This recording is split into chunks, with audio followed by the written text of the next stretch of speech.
It is the 13th century, and the peninsula of Anatolia is chaotic and divided more than ever. To the west are the Latin Empire, who have recently conquered Constantinople from the Byzantines during the Fourth Crusade. The Byzantines had since then moved their capital to Nicaea, where they sought to regain their lost capital from the Crusaders. Towards the middle of the peninsula were the Anatolian Seljuks, or the Sultan of Rum, a confederation of Turkish beyliks tied to a sultan at the capital of Konya. These Turkic people were fairly new to Anatolia compared to their Greek or Armenian counterparts due to their recent arrival after the Battle of MANZIKERT, where the Seljuk Turks won an impressive victory over the Byzantines, thus would see a massive migration of Turks into the peninsula. And to the far east of Anatolia were the Mongols, who were from the Aegean steppelands. The Anatolian Seljuks were decisively defeated by the Mongols during the Battle of Kursadag, which saw the Turkish state become a vassal state to the Mongols.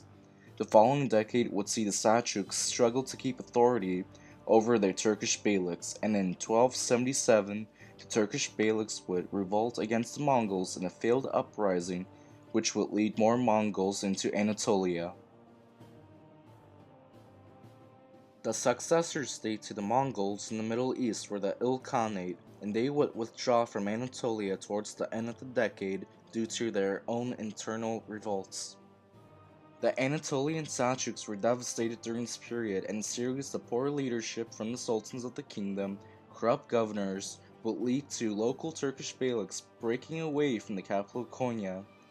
The Anatolian Seljuks would linger for another 30 years until the last Turkish beylik declared its independence from the Sultanate and murdered the last Seljuk Sultan in 1308. One of the Turkic beyliks that declared its independence were the Kaya clan, whose leader was a middle-aged man who was called Osman. Osman's father, Ertuğrul Gazi, led the Kaya tribe west from Central Asia into Anatolia, fleeing the Mongol onslaught. Ertuğrul then pledged allegiance to the Anatolian Seljuks, who granted him domain over the town of Sirt on the Byzantine frontier.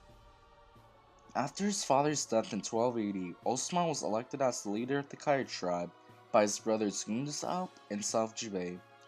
As a young bey, Osman visited his childhood tutor and trusty advisor Şeyh Bali and stayed at his house for the night.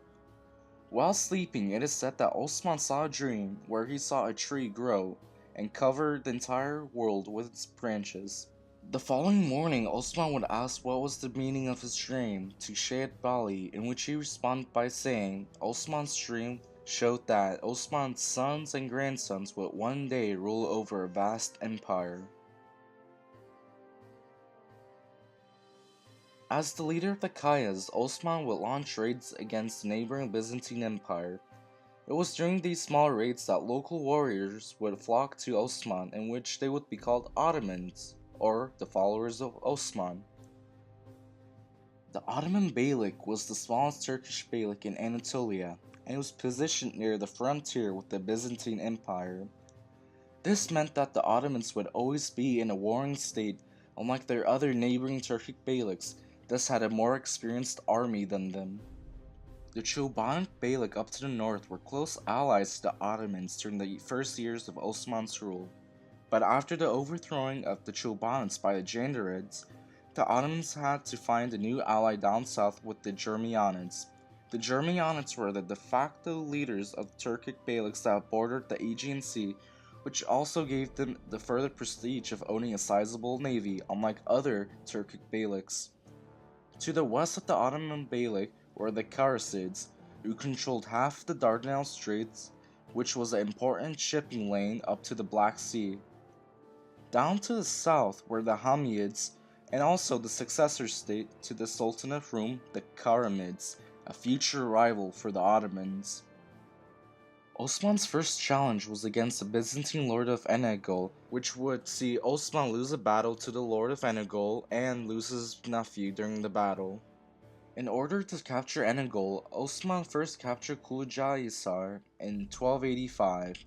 The following year would see a battle take place near the city of İkizce, where Osman would defeat the Byzantine lord and capture their first fort at Karacahisar, thus annexing the surrounding areas. Osman's older brother Gündüz Alp would die during this engagement. After many years of successful raids into Byzantine territory, during a Friday prayer in 1299, Osman Gazi announced the sovereignty and independence from the Anatolian Seljuks. Osman relied not only on warfare but also diplomacy.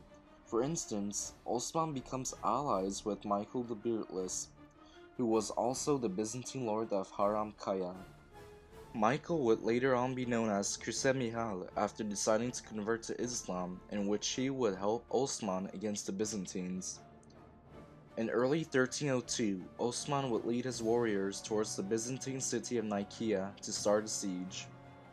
By 1261, the Byzantine Emperor Michael VIII would capture Constantinople from the Latins, and his son Andronicus II would succeed him in 1282. Knowing that he had to stop the Turks from further incursions into his realm, Andronicus II sent an army led by George Mazalan to face Osman. The Battle of BAPHEUS saw 2,000 Byzantines go against 5,000 Ottomans. The Byzantine army disintegrated upon contact with the Ottomans, and the remaining forces of the Byzantines fled back to their forts at Bursa, Nicaea, and Nicomedia. Osman would beat another Byzantine army a year later at the Battle of Dimbos. The Ottomans had full control over the countryside of Bithynia. Turkish raiders were visible from Constantinople across the Bosphorus Strait by the year 1304. Osman followed the strategy of increasing his territories at the expense of the Byzantines while avoiding conflict with his more powerful Turkish neighbors. After the battle, Osman would spend the next couple of years expanding his territory in two major directions, north along the Sakarya River and west towards the Sea of Marmara, and he would achieve these objectives by 1308. That same year, Osman's soldiers participated in the conquest of the Byzantine city of EPHESUS near the Aegean Sea, thus capturing the last Byzantine city on the coast, although the city would become the domain of the Aydın Beylik and not the Ottoman Beylik. The following decade would see Osman integrating his domains and establishing a central government at Sirte. In 1321, a Byzantine civil war erupted, which Osman took advantage of by starting the siege of Bursa. The Ottomans had not captured a walled city before, and the lack of expertise and adequate siege equipment would mean that the siege would last for many years. Osman would never see the fall of the city, and he would die in 1326 from gout. He was in his late 60s, and he left his beylik to his sons Orhan and Alaaddin. Osman would be buried in Bursa after his son Orhan captured the city. Osman was loved by the local people he ruled. People like Küsemihal was very fond of the charismatic Osman, and so was his warriors. Osman was a legendary warrior in the eyes of the Ottomans, and his modest and warrior-like character would inspire future sultans of the Ottoman Empire. Osman's sword would even become the sword of the state used by the coronation ceremony of all the Ottoman sultans all the way up to 1918. Osman Gazi had built the foundation of an empire that will last for more than 600 years, and his mythical tale is still popular even for many Turks today.